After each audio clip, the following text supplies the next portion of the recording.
Hello everyone and welcome back to my channel. I am Monica for those of you that are new. Today we are going to be making pie crust. Now this is the only pie crust recipe that I use. I use it for my sweet and my savory pies.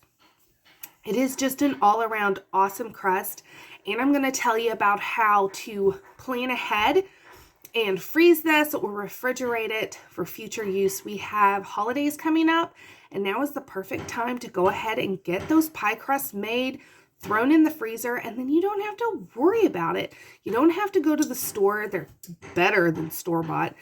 And yeah, and then we're ready to go. So let's go ahead and dive right in to the super easy pie crust recipe. Okay, so the pie crust is super simple. It's 4 ingredients and it comes together in no time. Now you can do this by hand by incorporating the butter with your fingers. I do this a lot. You can use a food processor. It is super quick doing that. You can use a pastry cutter. So do it however you want. It comes together, like I said, in no time. So this recipe will make 4 nice sized pie crusts. I like deep dish, whether it's pot pie or an apple pie, both of which I'm actually making today. So I need 4 pie crusts and they're all going to be in a deep dish, so I like them to be a nice size.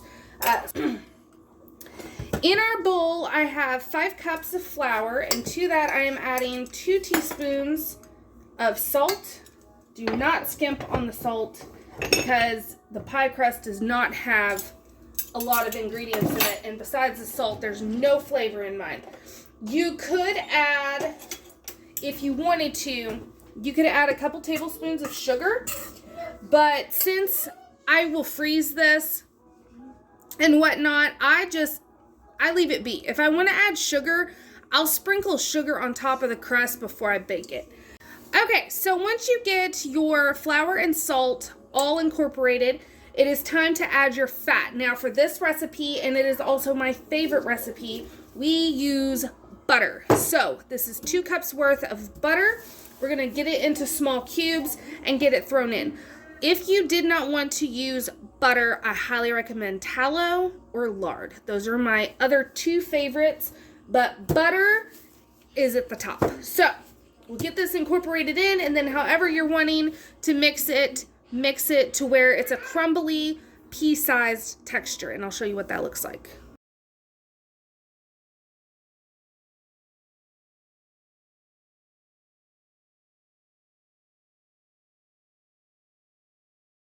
So if you're using a food processor or a pastry cutter, you can really get a good crumble and nice small. If you're using your hand, or like I did, try to use the whisk attachment, and it kind of worked.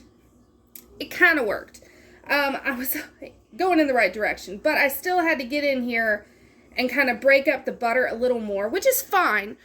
And the whole reason I say this is because most of the time I just do this by hand.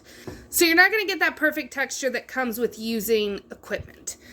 But in my opinion, your hands are the best equipment. So as good as you can get it.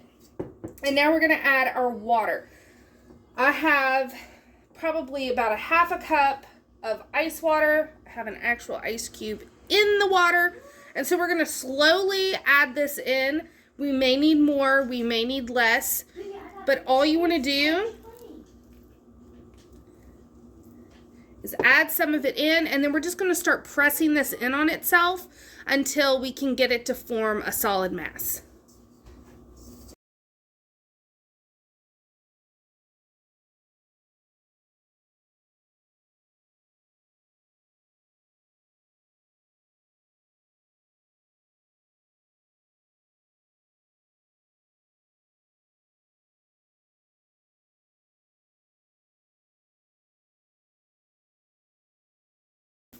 Okay, so if you're using a food processor, you just have to pour your water in while it's running, and it forms a ball super quick.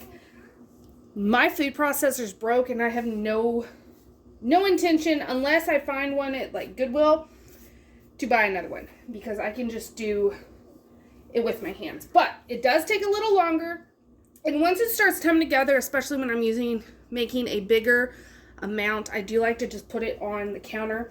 You don't want to overwork it.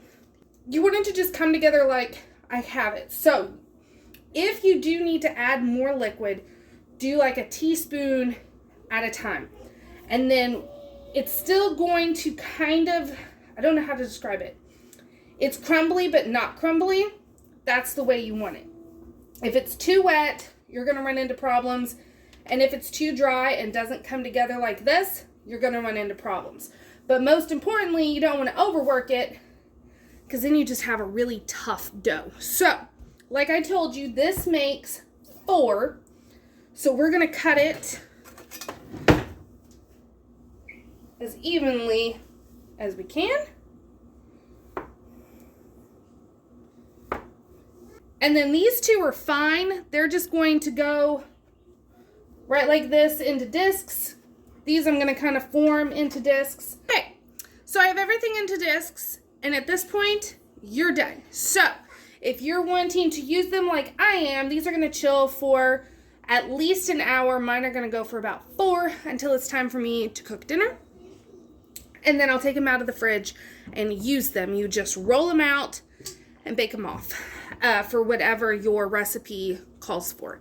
If you're wanting to make them ahead but use them within the week, then just throw them in a plastic bag or saran wrap in the fridge, and they will stay fresh 3 to 5 days. But I feel like at 5 days, you're really pushing your luck. So stick more towards the 3-day mark. And then you could also freeze them for 3 to 4 months. I have done as far out as 6. And again, it was a little freezer burnt, so I would stick to 3 to 4 months. But that is all there is to it. I hope you enjoyed this recipe. I hope you try it out for yourself. I am telling you, you cannot go wrong with an all butter, super flaky and delicious pie crust. And be looking out on my channel, because I will be bringing you apple pie that uses this crust, and also my absolutely delicious chicken pot pie. So be looking for those, and I will see you all in my next video. Thanks for watching.